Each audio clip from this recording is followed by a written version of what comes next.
It is 11 a.m. in Toulouse. It's midday in Damascus. I'm Monita Rajpal. And I'm Zain Verjee. This is World One live from London. Police in France are continuing to surround a house in Toulouse as a tense standoff with a suspected gunman enters its second day.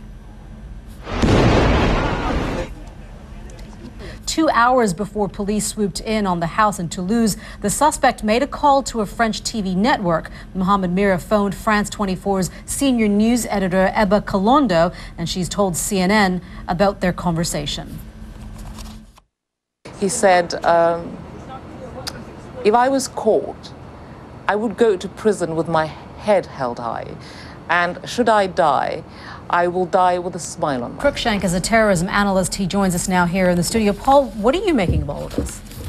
Well, I mean, the big question is, of course, is this individual somebody who was directed by Al-Qaeda to launch these attacks? He's claiming he belonged to Al-Qaeda. They trained in the West. All right, Paul, we'll leave it there. Thank you very much for that. Appreciate that. It has been extremely difficult to report what's actually happening within Syria. Most foreign journalists are barred from entering the country, and amateur video is difficult to verify, but satellite imagery could help reveal the location of tanks, troops and artillery units used against civilians.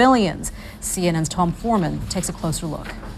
From the beginning, one of the issues has been the lack of reporters on the ground in these cities in Syria. But these new images from Digital Globe and the U.S. government are showing us for the first time, really, what's happening there. For example, you could see here the massing of artillery out here near one of the cities in question. Here you can also see what's going on where you see an empty Finally street. free after 6 months after being kidnapped, British hostage Judith Tebbit has spoken of her ordeal at the hands of Somali pirates. The 57-year-old told the UK broadcaster ITV she faced very hard psychological moments, and she said it was only 2 weeks after she had been snatched that she learned the kidnappers had killed her husband. I want to bring you up to date on what's actually happening in Toulouse right now. We've got some wire alerts that are coming up, and I want to bring you up to date on what's being reported by AFP, Agence France-Presse. They are reporting that police are inside the apartment of the suspected gunman after this standoff that's been going on into the second day now, and they're reporting that officers are slowly moving, and I'm quoting here, step by step inside the apartment for feet. To date on the situation that is in Toulouse, France. Just before the break, I wanted to update you on the situation that we're getting right now, these wire alerts that we're getting from Agence France-Presse. They're reporting that police are actually inside the suspected gunman's apartment. They are inside, and they're saying, according again to this wire report, Agence France-Presse, that they are moving step by step for fear of booby traps. But again, they're saying that they haven't actually been able to see the suspect. Cruikshank is a terrorism analyst. He joins us here now. Of course, there's so many questions that surrounding about. They are saying that he belongs to these this group called Forzan al-Iza, a banned group in Europe. But is there a possibility he may not have been acting alone?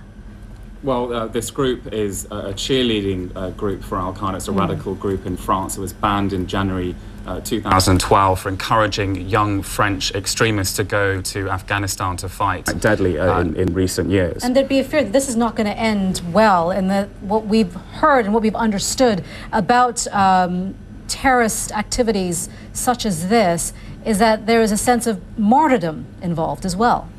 Well, that's right. I mean, this is an individual who may, end up being a martyr. We're not quite sure what's going on right now. Thank you so much. Appreciate that.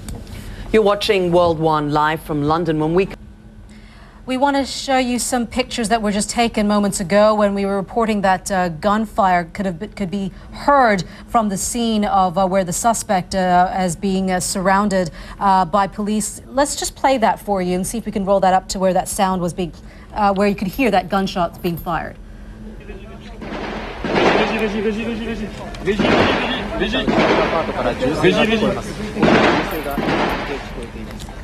We're live.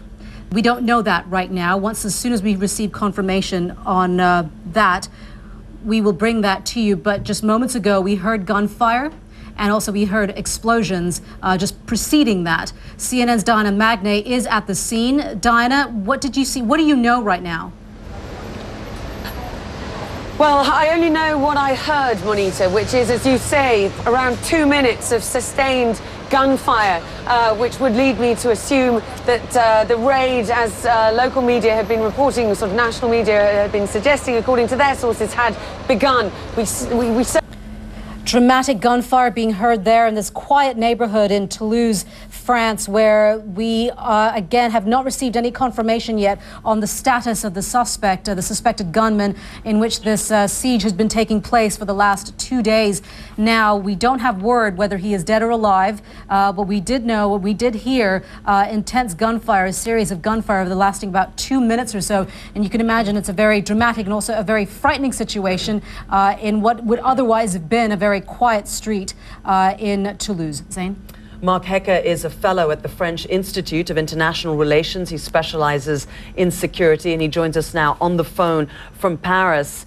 We're waiting to see what exactly the outcome of the situation is. And as we observe events unfolding on the ground, how do you think the police and security forces have handled this situation? Yeah, there's a controversy going on right now in France about the efficiency of the police.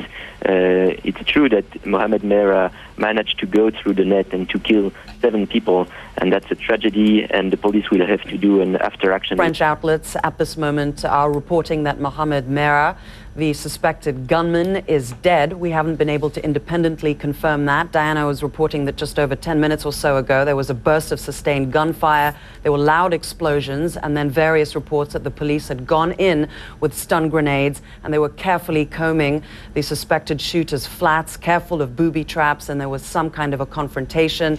And it appears, according to reports, that CNN is unable to independently confirm that the shooter is dead.